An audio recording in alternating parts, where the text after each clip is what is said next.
Bonjour et bienvenue dans votre quotidienne Smart Tech, une quotidienne dédiée à l'innovation et à l'actualité du numérique. L'actualité, c'est évidemment la crise Covid, mais aussi le déploiement des premiers passeports de santé. Alors, j'ai avec moi déjà en plateau un représentant d'une entreprise irlandaise qui a lancé son passeport santé mobile. Il est déjà adopté par de grandes compagnies aériennes. Nous verrons à quoi il sert, quelles informations il intègre et aussi il divulgue. Enfin, j'ai beaucoup de questions à poser autour de ces premiers déploiements de ce qu'on peut appeler aussi des passes sanitaires. On verra quelles sont les différences. Et puis ensuite, au cœur de cette émission, on aura des paroles de hackers, des hackers éthiques qui viendront nous parler des vulnérabilités qu'ils voient passer tous les jours sous leurs yeux sur le dark web. Eux, ce sont des chasseurs de bugs, des chasseurs de failles.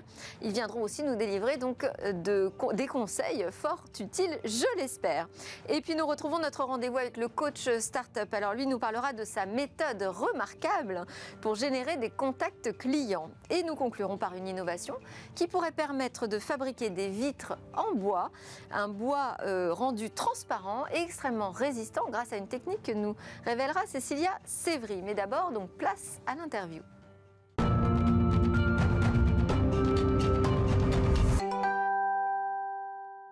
À quoi va ressembler ce passeport de santé? Bonjour Bertrand Sabi, c'est le sujet de notre interview. Vous êtes vice-président Europe de l'Ouest chez Daon. C'est une entreprise irlandaise qui est spécialiste des solutions d'authentification biométrique et de vérification d'identité. Là, vous développez un passeport santé mobile, c'est comme ça que vous l'appelez. Il s'appelle Verify d'ailleurs, si je donne son nom. Pour l'instant, on n'est pas... Verify, bien sûr. C'est pour les compagnies aériennes. Pour le vol. Là, il ne s'agit pas du tout de solutions biométriques pour l'instant, on parle d'une application mobile. Oui, tout à fait, c'est une application mobile et son objectif est de tranquilliser le passager, de simplifier son parcours. Parce que les voyages aujourd'hui sont devenus un véritable casse-tête. Ouais. Les conditions d'entrée sont différentes d'une destination à l'autre, elles changent tout le temps, tout le monde est un petit peu perdu. Donc Verify est là pour visibiliser les conditions d'entrée dans les différentes destinations. Donc en fait, dans l'application, on a les informations à connaître sur le pays, les conditions d'entrée sur le pays de notre destination. Oui, dans l'application, on choisit sa destination. Imaginez par exemple que vous deviez voyager en Irlande. Par exemple. Par exemple, pour aller faire un reportage sur Daon. OK. D'accord. En plus, demain, c'est la Saint-Patrick, donc ça va être assez sympathique. Donc vous prenez votre billet d'avion. Là, vous demandez qu'est-ce que je vais devoir faire, quel type de test, quel questionnaire, quelle déclaration. Votre compagnie aérienne vous propose de télécharger l'application. C'est optionnel. Vous prenez l'option. Oui, je prends l'option. Pardon, je croyais que vous dérouliez l'explication. Je la prends. Vous prenez l'option, vous vous enregistrez en quelques secondes et vous choisissez votre destination. Donc l'Irlande. Pour aller en Irlande, vous voyez qu'il faut remplir un petit questionnaire, déclarer qu'on n'a pas de symptômes et faire un test Covid de type PCR. Vous remplissez toutes ces exigences. Une fois que vous avez votre résultat de test négatif, l'application vous émet un pass digital avec un code QR. Et à partir de ce moment-là, vous êtes plus tranquille. Vous savez, c'est bon, je vais pouvoir voyager. Vous partez à l'aéroport. Vous avez une boîte dédiée pour aller plus vite. Vous gagnez à peu près 10 minutes pour chaque à l'enregistrement. Oui, à l'enregistrement, tout à fait. Vous prenez votre vol et à l'arrivée, vous avez aussi une voie express pour gagner, alors là, une demi-heure, disons, au contrôle de sortie. Donc c'est beaucoup plus rassurant et vous gagnez beaucoup de temps. Alors si j'essaye de comprendre quelles sont les données qui sont embarquées dans ce passeport santé, c'est juste un test aujourd'hui? C'est-à-dire c'est la preuve que j'ai réalisé un test qui est négatif? C'est les différentes exigences de chaque pays. Il peut y avoir un questionnaire qu'il faut remplir. L'application vous aide à le remplir. Il peut y avoir une déclaration que vous n'avez pas de symptômes, que vous voyagez pour une raison professionnelle. Et que voit la compagnie aérienne quand elle scanne le code? Elle voit que vous avez rempli les exigences. C'est tout. D'accord, donc elle a un OK, elle a un go, OK. Et c'est tout. Oui. Elle n'a pas accès aux informations. Comment vous vous assurez que les documents que j'ai mis dans cette application sont des documents non falsifiés? Ça fait. Donc les questionnaires et déclarations, en général, c'est des formulaires qui viennent directement de l'administration publique. Donc on donne simplement l'accès. Et pour le test, on a implémenté un modèle qui s'appelle Mixed. Il y a beaucoup de centres de test. On ne peut pas se connecter à tous les centres de test du monde. Donc on connecte quelques centres de test qui sont en général liés aux compagnies aériennes avec lesquelles on travaille. Et pour les autres, on permet à l'utilisateur de scanner son test, de le télécharger. Et on a un centre de vérification en Europe, un centre de vérification aux États-Unis, qui vérifie qu'il s'agit bien de tests authentiques. D'accord, donc ça prend un certain temps, cette validation. Il faut s'y prendre à l'avance. Oui, mais vous le faites avant de voyager. Vous le faites peut-être 2 jours, 1 jour avant de voyager. Donc quand vous partez à l'aéroport... Parce que le test, il l'aéroport... faut qu'il ait quoi comme validité? 48 heures? Ah, ça dépend des pays. En général, c'est 72 heures. Il y en a qui sont 96 heures. D'accord. La différence entre, parce qu'on parle de passeport santé avec vous, on parle de passeport vert au niveau européen, de passeport vaccinal, on parle aussi de passe sanitaire. Comment on s'y retrouve là-dedans? On s'y retrouve, nous en fait, on suit les exigences de chaque destination pour que le voyageur puisse voyager. D'accord ? Et on fournit un service en général aux compagnies aériennes. On commence aussi à travailler avec une chaîne d'hôtels qui essaye de relancer son activité de réunion d'entreprise. On ne fait pas, disons, de... Comment dirais-je? On ne fait pas de... Par exemple, pour la culture, pour les festivals, est-ce que ça pourrait être aussi utilisé comme un pass sanitaire en France? Oui, on commence à travailler avec une entreprise qui va proposer cette solution dans la culture et le sport. D'accord. Elle s'appelle comment cette entreprise? On a reçu WizEvent qui est sur ce projet. C'est une entreprise qui s'appelle RNK Sport. Ok, bon, donc il y a vraiment beaucoup de projets. Ouais. Alors c'est aussi ma question, c'est... Vous travaillez avec qui? Là, vous me parlez de vos clients, ce sont des compagnies aériennes. Ouais. Ce ne sont pas les autorités, par exemple, à la douane. Vos premiers clients, ce ne sont pas non plus les États qui vous commandent ces passeports. On va avoir des systèmes différents qui vont cohabiter? Les premiers à avoir eu cette nécessité, parce qu'ils étaient vraiment dans une situation difficile, sont les compagnies aériennes. Eux-mêmes travaillent avec les autorités portuaires et les États pour savoir quelles exigences ils vont remplir. Après, comment ça va se passer demain? On va voir. Parce qu'on sait qu'on a la Commission européenne qui travaille sur le passeport vert. Tout à fait.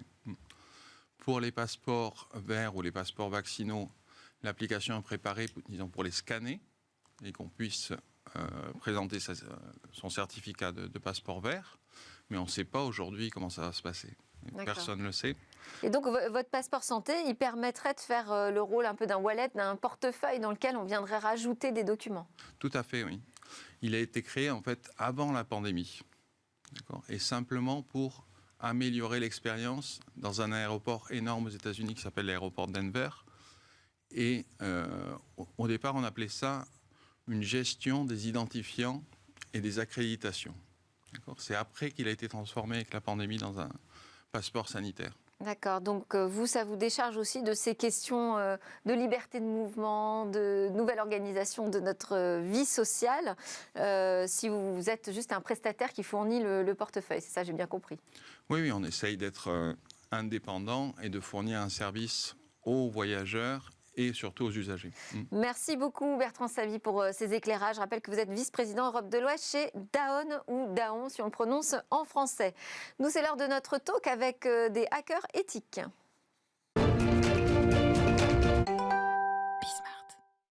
On n'imagine pas tout ce que les hackers voient passer au quotidien sur le dark web. Alors on en a un aperçu dans Smart Tech régulièrement avec Damien Bancal.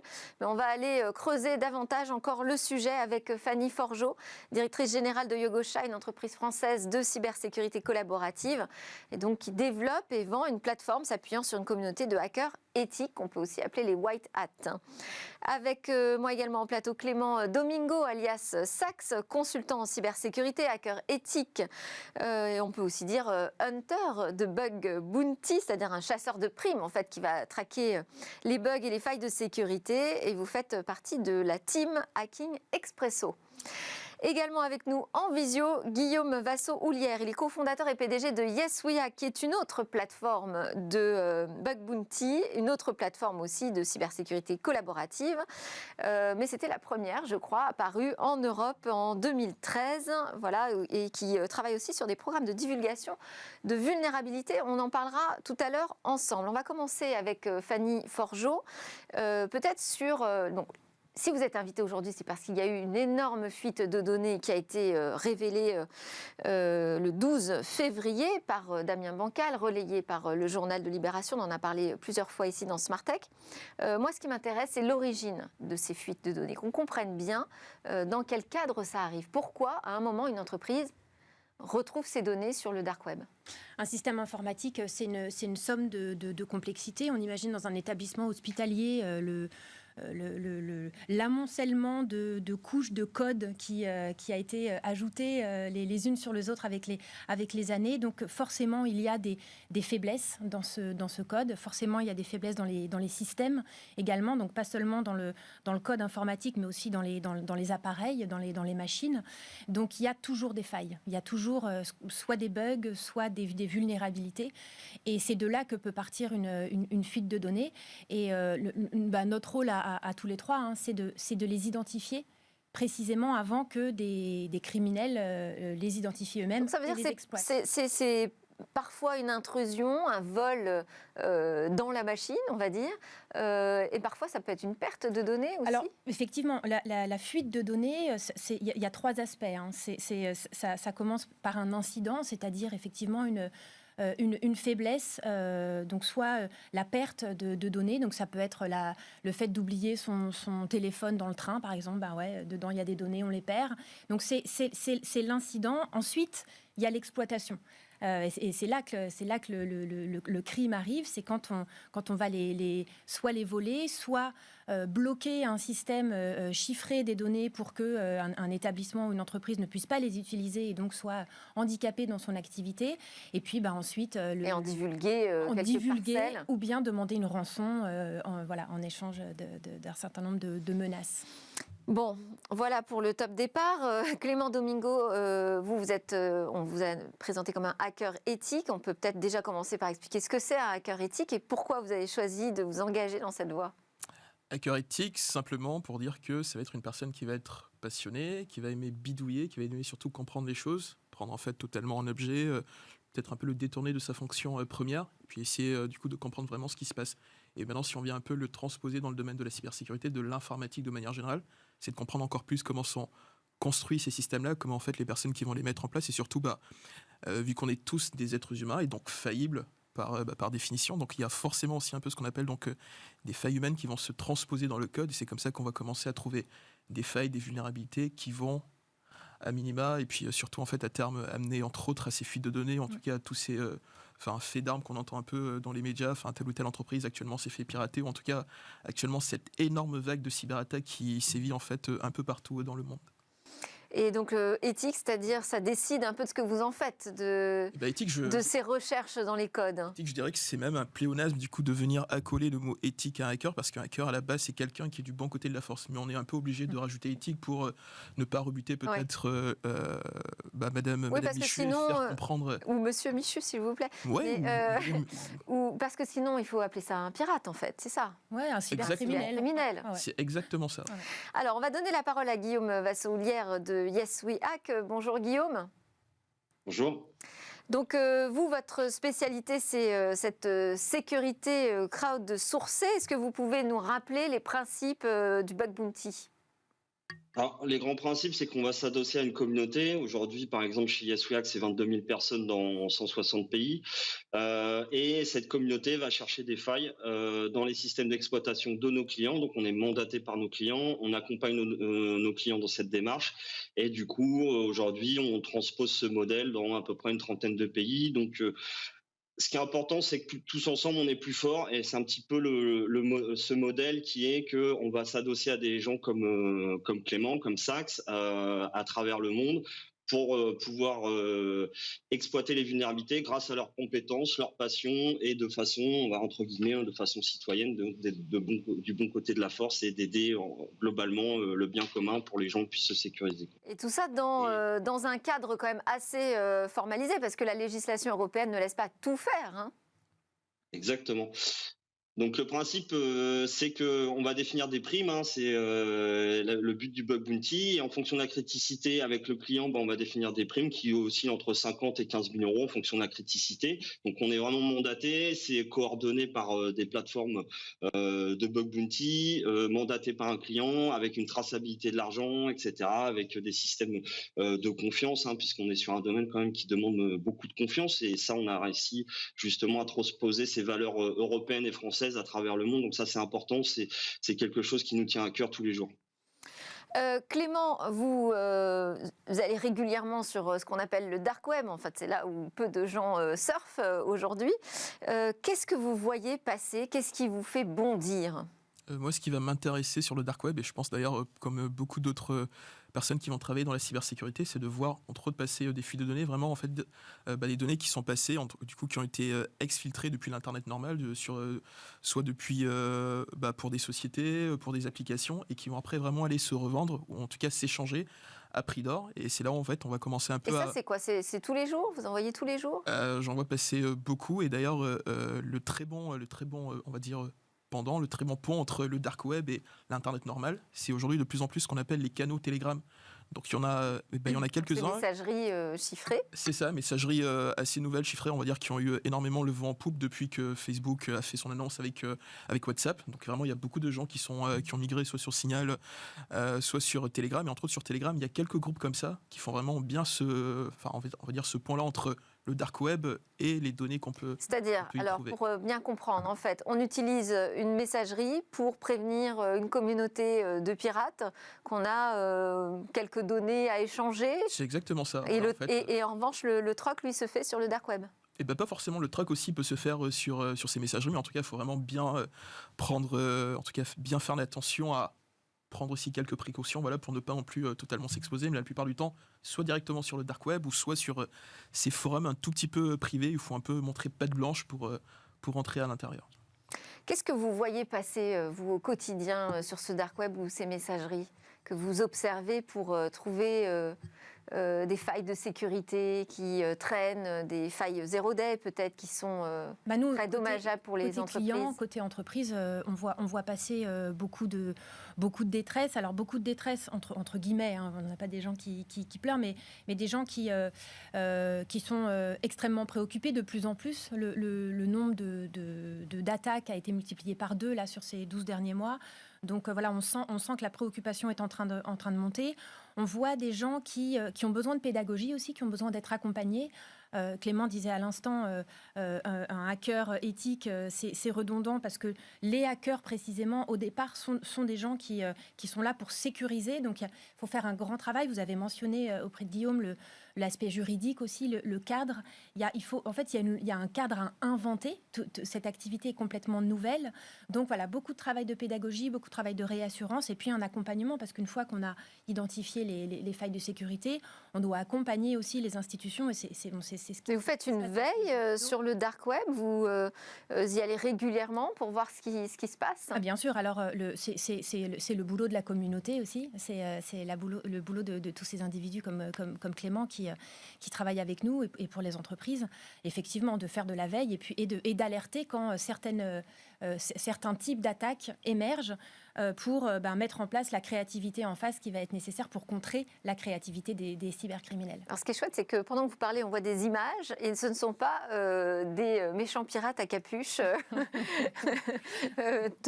photographiés de dos. Ça, c'est la réalité. Guillaume Vassaux-Houlière, moi je me posais cette question, on parle donc des limites qui sont imposées par la législation européenne, fort bien, mais est-ce que, à votre sens, les hackers sont suffisamment protégés dans leur travail? Alors, c'est une bonne question. Aujourd'hui, on a la chance en France d'avoir l'article 47 qui protège un petit peu les lanceurs d'alerte en cybersécurité grâce à l'Agence nationale de la cybersécurité, de la sécurité des systèmes d'information. si on transpose ça au niveau européen, il y a des discussions en cours. On a notamment travaillé pendant 2 ans avec l'OCDE pour protéger ces lanceurs d'alerte.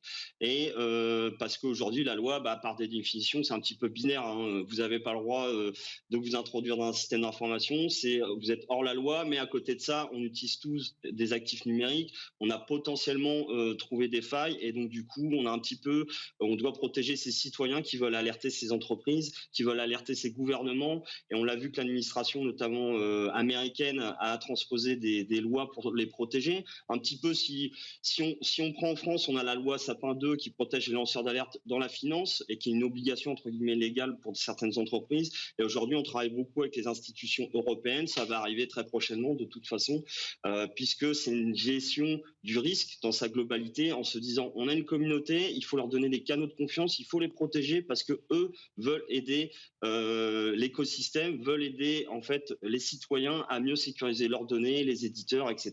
Donc protégeons ces acteurs, protégeons ces passionnés et la communauté. Ensemble, on est plus fort. Donc partant de là, il faut transposer des lois qui soient adaptées à ce monde d'aujourd'hui qui bouge très vite.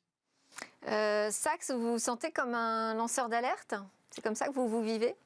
Non, pas du tout. Je pense que ce serait quand même un tout petit peu abusé de dire que je suis un lanceur d'alerte. Mais ce qui est sûr et certain, c'est qu'aujourd'hui, ce que disait Guillaume est assez intéressant parce qu'il y a de plus en plus de gens qui ont envie de bien faire. Et parfois, il n'y a pas tous les outils et peut-être aussi un peu une méconnaissance de tous les dispositifs qui peuvent exister pour typiquement en fait, protéger une personne qui va... Qu'est-ce qui existe alors aujourd'hui comme outil et dispositif ? Il existe déjà en fait tout ce qu'on va appeler un tout petit peu du coup les plateformes qui vont aider à ce qu'on appelle un peu le CVD pour un peu on va dire. C'est quoi ça le CVD?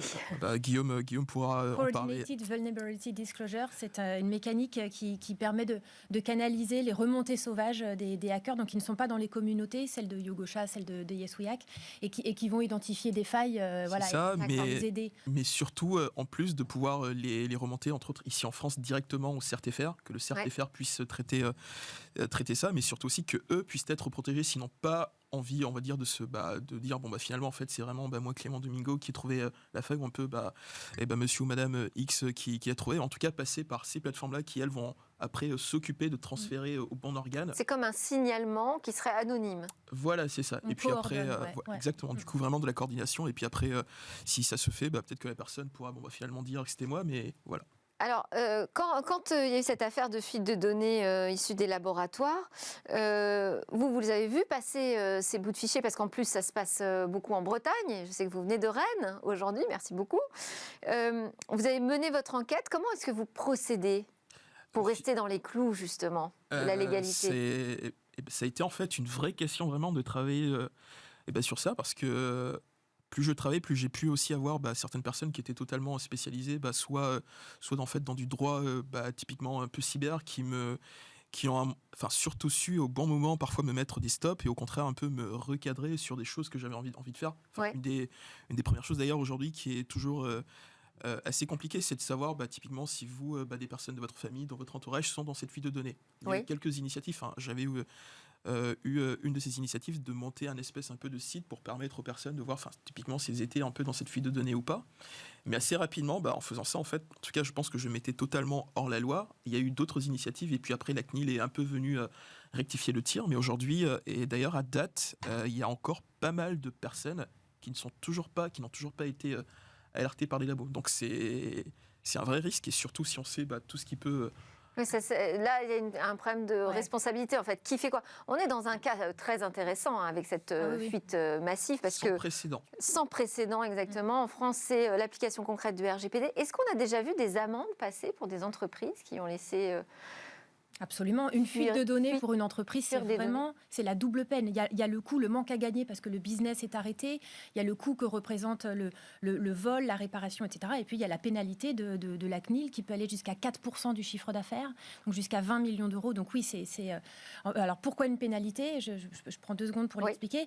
En fait, la CNIL, le RGPD, ce qu'il fait, c'est qu'il protège les individus à travers leurs données à caractère personnel. Et une entreprise qui a laisser fuiter des données à caractère personnel est donc responsable vis-à-vis de ces individus, et à ce titre peut payer une amende qui est considérable, effectivement. Guillaume Vassaux-Houlière, on voit comment Clément Sachs, je ne sais plus comment vous appelez aujourd'hui, mais bon, se retrouve dans une situation un peu complexe en fait. Au moment où il mène son enquête, il se dit tiens, je vais créer un petit moteur de recherche qui va permettre aux gens de savoir s'ils font partie de cette fuite ou pas. Est-ce que c'est à lui de le faire ou est-ce que ce sont aux instances légales de le faire? Comment vous pouvez aider aujourd'hui cette communauté de hackers à travailler sereinement, dans les bons cadres? Qui fait quoi? Alors aujourd'hui, c'est à nous, plateforme, c'est à nous, experts en cybersécurité, à essayer de transposer de façon opérationnelle sur le législatif et l'adapter un petit peu à ce monde d'aujourd'hui en protégeant un petit peu tout ce qu'on prône nous chez YesFlag depuis des années, c'est les valeurs des hackers et pouvoir s'aider sur cette communauté-là. Donc il y a encore un petit peu de travail au niveau législatif. Après, on peut pas tout faire, hein, comme le disait Clément. Je pense qu'on a la chance en France et en Europe d'avoir des institutions comme la CNIL qui peuvent coordonner des choses et c'est à nous de transposer un petit peu ce qu'on voit sur le terrain et d'anticiper ces problématiques du futur. Aujourd'hui, la vraie problématique, elle est que, par exemple, si on va prendre sur la santé, on a des hébergeurs qui sont certifiés de santé, on a des éditeurs qui ont des labels de e-santé, mais ils n'ont aucune contrainte de cybersécurité. Donc, du coup, partant de ce cas, c'est un petit peu comme vous achetez un système d'exploitation avec votre ordinateur, vous avez un maintien en conditions de sécurité tout le temps, toute la durée de vie de l'application, en fait. Et aujourd'hui, ils n'ont aucune contrainte et on sait qu'ils gèrent énormément de données. Je pense que c'est à tous les éditeurs aujourd'hui, déjà dans un premier temps, à prendre leurs responsabilités et garantir un maintien en conditions de sécurité, puisque aujourd'hui, chacun entre guillemets son métier. Je veux dire, quelqu'un qui a un laboratoire ou un hôpital, je pense que a déjà beaucoup à faire en ce moment avec la pandémie et que de repayer des lignes de facture ou de s'inquiéter entre guillemets si l'application est sécurisée ou non. Donc ça doit être une obligation déjà. Et du coup, c'est à nous de travailler sur ces dispositifs législatifs pour protéger justement cette communauté, la mieux la coordonner et justement remonter aux bonnes personnes ces informations-là en anticipant justement les futures menaces. Et c'est vraiment la sécurité collaborative, le bug bounty, la communauté à travers le monde. Aidons-les et ils vont nous aider, quoi. Oui, alors c'est vrai qu'on a eu la chance d'avoir un laboratoire qui a témoigné en plateau, hein, qui était victime de cette... Je dis victime, il faut que je fasse attention aux mots que j'emploie, mais en tout cas qui a été touché par cette fuite de données et qui se retrouve justement dans cette position de responsable et aussi de victime. Et si j'ai bien compris, il va se retourner vers l'éditeur logiciel. C'est vrai que la sécurité logicielle aujourd'hui pose vraiment question. Moi, je m'interrogeais aussi sur... comment savoir si on tombe sur le bon hacker ou le mauvais pirate? Non, mais c'est vrai, je veux dire, typiquement, quand des personnes se sont adressées à vous pour savoir si elles faisaient partie des fichiers qu'on trouvait sur le dark web, comment pouvaient-elles s'assurer que vous n'alliez pas monnayer peut-être certaines informations?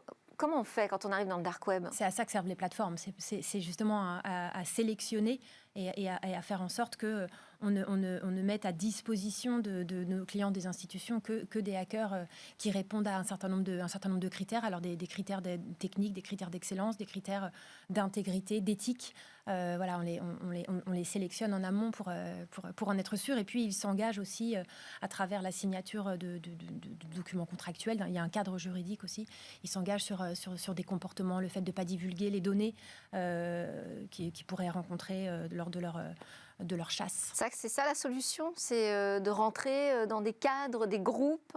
Je pense déjà que la première chose, qu'on commence un peu à dire qu'une personne, ou en tout cas qui va travailler dans la cybersécurité, hacker, chercheur, peu importe sa dénomination, ouais. Déjà juste le fait d'entrer dans cette démarche-là, on sait que la personne en tout cas sera a priori de bonne foi.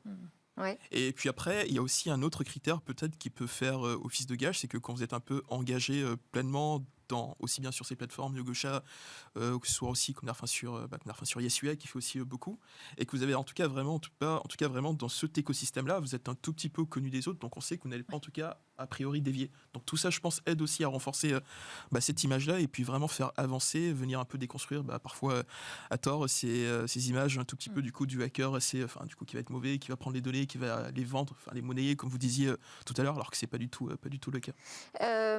Vous voyez les fuites de données, vous voyez aussi les conséquences concrètes de ces fuites de données. Ouais, et je pense qu'aujourd'hui encore à l'heure actuelle, je pense qu'il y a des gens qui ne voient absolument pas vraiment toute la gravité, toute l'ampleur que peut en tout cas causer cette fuite de données d'un demi-million de patients français. En fait, les exemples, ils sont juste...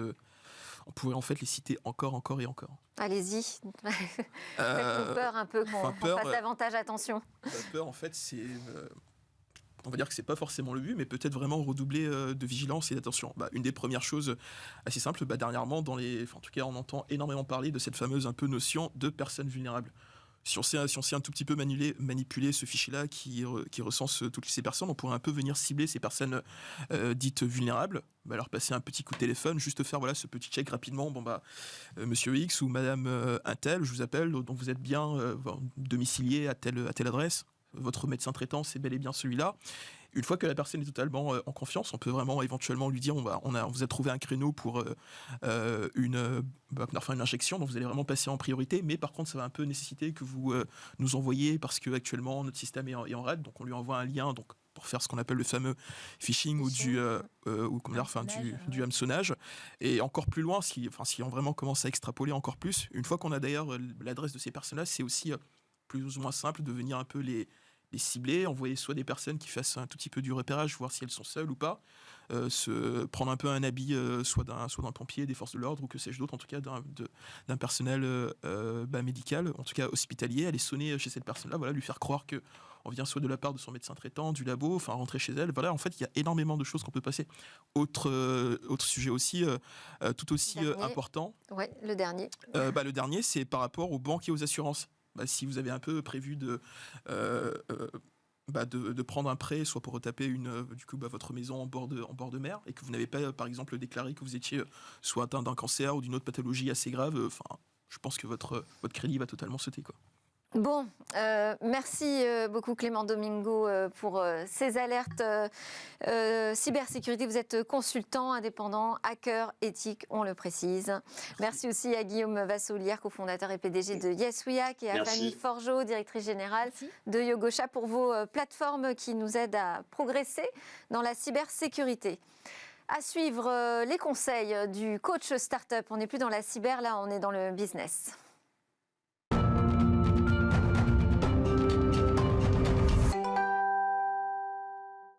Et nous sommes de retour sur le plateau de Smartech pour notre rendez-vous avec le coach start-up. Il s'agit de David Bitton qui, dans la vraie vie, est associé en charge de l'accompagnement opérationnel chez Serena. Bonjour David. Bonjour Delphine. Alors aujourd'hui, vous nous proposez d'apprendre à devenir une véritable machine à leads. Alors je vais peut-être dire ce que c'est des leads. C'est comment faire en fait, quel est le secret pour créer des bons contacts clients. C'est ça, des contacts qualifiés. Qualifiés. Voilà, en fait. Alors pourquoi est-ce qu'on va parler de ça ? C'est parce que quand on démarre une société, alors là je parle effectivement des sociétés qui vont plutôt vendre à des entreprises, pas vendre à des particuliers. Donc pour les sociétés qui vont vendre à des entreprises, la tentation quand on a un produit, c'est de vite vouloir aller sur le marché, donc de la commercialiser et donc d'envoyer des commerciaux sur le terrain pour commencer à parler avec des clients. Et en fait, un processus de vente, c'est beaucoup plus compliqué que ça. C'est-à-dire qu'effectivement, les clients ne sont pas prêts au moment où vous avez envie de les contacter. Ils sont prêts au moment où eux sont prêts à acheter. Et donc cette opportunité-là, eh bien, la question qui se pose, c'est est-ce qu'on envoie des commerciaux pour aller justement détecter le bon moment, et donc quitte à les épuiser, quitte à faire qu'eux-mêmes vont passer du temps au téléphone, à prendre des rendez-vous et aller donc dépenser du temps, de l'argent en fait, pour aller générer des opportunités. C'est un peu à ça qu'on pense au départ. On se dit les super commerciaux, ils vont faire du phoning. En fait. Exactement. Et en fait, la bonne solution, c'est pas celle-là. La bonne solution, c'est plutôt en fait de mettre en place une machine à lead, qui est donc une machine marketing qui va s'appuyer sur des contenus, qui va s'appuyer sur identifier des opportunités et qui va à un moment en fait permettre de qualifier ça et donc de les mettre à disposition. Juste quand vous dites machine, c'est quoi ? C'est un logiciel ? C'est une automatisation ? Oui, c'est ça. Ça s'appelle même du marketing automation. Donc il y a des outils qui font ça. Il y a un outil qui s'appelle HubSpot par exemple qui permet de faire ça. Donc c'est des outils qui permettent de qualifier des prospects et puis de désolé pour les anglicismes, mais de faire du nurturing, c'est-à-dire une couveuse, où on va donc envoyer des messages régulièrement et on va voir en fait si les clients interagissent avec ces messages, on va voir s'ils téléchargent des documents, on va voir s'ils reviennent sur le site, s'ils demandent un rendez-vous. Et donc en fait, on va bâtir un score sur cette base qui va permettre donc de qualifier une opportunité et de dire là visiblement lui, avec toutes les interactions qu'on a eues récemment, il semble intéressé. C'est le moment où j'avais envoyé un commentaire. Il est mûr. Exactement. Voilà. Donc en tout cas, il vaut mieux confier ça à une machine qui fait ça, plutôt que de mettre des commerciaux qui vont s'épuiser à appeler toute la journée en fait des contacts clients. Donc du marketing avant du commercial pour créer du lead. C'est ça. En fait, le marketing aujourd'hui, dans le marketing, il y a plusieurs métiers. Il y a tout ce qu'on appelle en fait le positionnement, la marque, donc le branding, le positioning. Ça, c'est vraiment des sujets qui font partie du marketing. Tout le monde résume généralement le marketing à ça. Le marketing aujourd'hui, c'est ça, bien entendu, mais c'est aussi et surtout être capable de générer des prospects qualifiés pour les commerciaux. Alors, vous avez une méthode, j'ai dit, une méthode secrète, voilà, on va avec passer des étapes. sur la méthodologie avec 4 étapes. Cette méthodologie, en fait, elle fait dans un de nos épisodes précédents, on avait parlé en fait des scénarios d'usage. Et donc, j'incite en fait ceux qui l'avaient pas vu à aller le regarder. En fait, l'idée, c'est vraiment d'aller au contact des clients et puis donc de comprendre quel est vraiment le besoin. Et donc de discuter avec eux. Et on le répétera jamais assez, mais en fait, aller rencontrer des clients au moment où on a un produit, c'est vraiment une manière d'éviter de dépenser son argent et de vraiment gagner de l'argent. Donc gagner du temps, gagner de l'argent. Donc ces cas d'usage vont nous permettre de définir qui sont les clients, les cibles, et quels sont les bons messages. Une fois qu'on a ça, du coup, on est capable de dire, OK, là, je veux viser les directeurs marketing dans les entreprises qui sont plutôt de cette taille. Et le sujet, en fait, sur lequel je travaille, c'est par exemple, je ne sais pas, le trend dans la mode, parce que c'est l'une des sociétés, en fait, que j'avais mentionné déjà. À partir de là, on va créer des contenus. Ces contenus, c'est la base en fait de ce qui va permettre d'identifier de l'intérêt en fait avec ces prospects-là. Donc ces contenus, généralement, ce sont des livres blancs. Vous en avez peut-être vu sur Internet, sur LinkedIn. Ça fait partie des choses qu'on voit régulièrement. Vous pouvez avoir le livre blanc pour les DSI, le livre blanc pour la génération de demandes, des choses comme ça. Et d'ailleurs, pour l'obtenir, il faut saisir ses coordonnées. Et voilà. Et ben, vous avez parfaitement compris comment est-ce qu'on rentre dans la machine à lead. On demande ses coordonnées. Et donc, on va demander à vérifier si vous êtes bien la bonne personne. Donc, quel est votre titre? On va demander des coordonnées parce que, bien entendu, on aimerait bien vous contacter un jour. Et puis, on va prendre un email. Et donc, on va essayer de travailler avec des emails ou avec différents contacts. Donc, comment est-ce qu'on travaille? On fait donc ces livres blancs. Ensuite, de ces livres blancs, on va écrire des articles qu'on va aussi poster sur son blog, ce qui va permettre de générer du trafic aussi sur son site. Et puis, on va générer des posts sur les réseaux sociaux. Donc tout ça, c'est la même un peu secret sauce pour essayer de faire venir des gens sur son site pour qu'ils s'inscrivent, téléchargent un livre blanc ou demandent en fait un rendez-vous. Une fois qu'on a ces contenus-là, il faut les médiatiser. Et donc on fait organiser des séminaires. Vous avez vu que régulièrement, vous recevez peut-être des emails où on vous invite à participer à un séminaire ou un webinaire en ce moment pour discuter justement d'un thème donné. Donc c'est à partir de ce livre blanc, on va faire un séminaire. On va aussi le promouvoir sur les réseaux sociaux. On va aussi utiliser Google en fait, pour acheter des mots-clés et donc faire la promotion. Donc, on a des contenus. On amène des gens grâce aux médias sur le site. Ces gens donnent des emails, donnent des coordonnées téléphoniques. On regarde le nombre d'interactions qu'ils vont avoir avec notre contenu ou nos sites. Et quand on a un score qui est suffisant, alors là, qui est de quoi? C'est le bon moment. C'est quoi le bon score? Il n'y a pas vraiment de bon score en fait comme ça qu'on peut donner. C'est plus chacun construit son score. C'est-à-dire effectivement, ça se construit dans le temps. On va dire effectivement en fonction du produit et puis de l'appétence qu'on peut avoir. Si le produit est vraiment révolutionnaire et si le prix est pas très élevé ou s'il remplit un service qui est facile à mettre en œuvre, le score peut être assez bas pour déclencher une vente. D'accord. Si on est dans un process plus complexe, le score est un peu plus élevé. Donc ça aussi, ça se crée doucement mais sûrement. Et les gens qui font du marketing, leur job, c'est donc de mettre des dispositifs en place, de faire des tests avec les commerciaux et de savoir quel est le bon score pour faire basculer ce qu'on appelle un MQL, un Marketing Qualified Lead. Donc, c'est bien un lead qui a été qualifié par le marketing à destination, cette fois, des commerciaux. Eh bien, super, merci beaucoup. Donc, la vraie martingale, le secret, en fait, c'est de créer des bons contenus ciblés pour faire mûrir son client. Exactement. Merci, David Bitton, associé en charge de l'accompagnement opérationnel chez Serena. Alors, à suivre, on part sur l'innovation du jour avec la découverte de vitres en bois.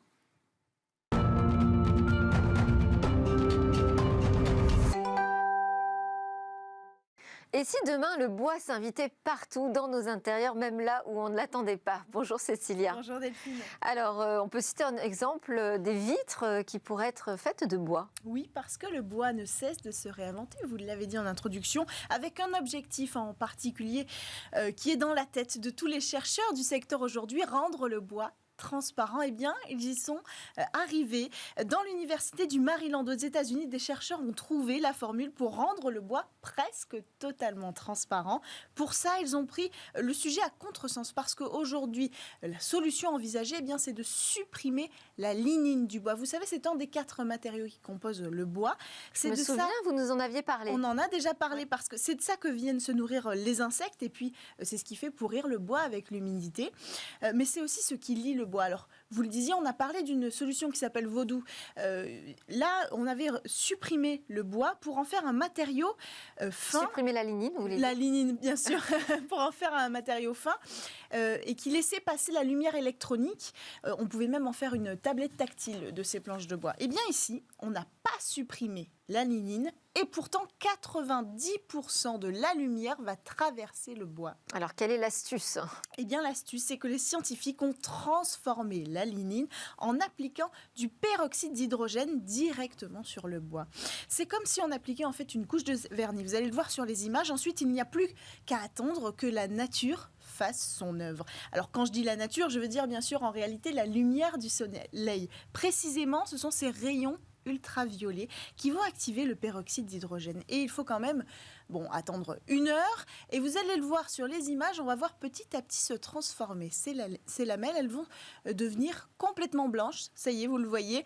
Alors, progressivement, bien sûr, on l'a dit, c'est à peu près 1 heure. Mais en réalité, c'est qu'une illusion, cette couleur blanche. Ensuite, il y a une dernière étape. Il faut tremper les lames de bois dans l'éthanol, pardon, je vais y arriver, pour le nettoyer, bien sûr, de tous ces produits et remplir encore une fois les pores avec de l'époxy transparent pour lisser tout ça. Donc, ça fait quand même beaucoup de processus chimiques. Oui, c'est vrai. Alors pourtant, selon les chercheurs, c'est quand même une méthode propre. Surtout, il y a moins de déchets avec cette technique, avec la technique de suppression de la lignine. Par contre, cette approche, comme on le voit sur les images, elle laisse entendre quand même une application sur des lamelles assez fines de bois, ce qui réduit assez pour moi le champ d'application, mais elle a un véritable intérêt quand même, c'est que le bois ainsi produit s'est révélé 50 fois plus résistant que le bois qui serait produit avec l'autre méthode qu'on a citée tout à l'heure, mais aussi plus solide et plus léger que le verre. Et ça, c'est pas négligeable. Et toujours selon les chercheurs, ce serait aussi, ça apporterait aussi ce matériau, une fois transformé, une meilleure isolation. C'est-à-dire que c'est une idée fixe, mais donc on peut imaginer des vitres en bois. On y revient. On peut imaginer des vitres en bois, exactement. Pourquoi pas les fenêtres ou alors sur le toit, vous savez, pour remplacer les Velux. En fait, il y a beaucoup de champs d'application, des cloisons en bois aussi, à condition qu'on arrive aussi à augmenter l'épaisseur. Je garde ce petit bémol quand même sur cette technologie. Mais bien sûr, on en est encore au stade de la recherche. Vous l'aurez compris, on fait encore des tests dans le jardin de l'université, donc il y a encore beaucoup d'étapes à franchir, bien que ce soit très prometteur. Et puis qui sait, peut-être que quand on ne voit pas que la baie vitrée est fermée, peut-être que ce sera moins douloureux de rentrer dans une vitre en bois que dans une vitre en verre. Peut-être. Donc c'est prometteur. Je n'avais pas pensé à cet avantage-là également. Oui. Merci beaucoup Cécilia Sévry pour ces découvertes que l'on fait avec vous tous les jours autour d'innovations qui pourraient changer notre quotidien. Et merci à tous de nous avoir suivis. J'espère que vous aurez apprécié comme moi ces nouvelles informations autour du passeport de santé qui semble commencer à se déployer et puis de ces hackers qui nous alertent aujourd'hui sur les phénomènes de cybercriminalité. À suivre, c'est le Lab, le rendez-vous où pitchent les entreprises du numérique. Et moi, je vous retrouve dès demain pour de nouvelles discussions sur la tech. Excellente journée.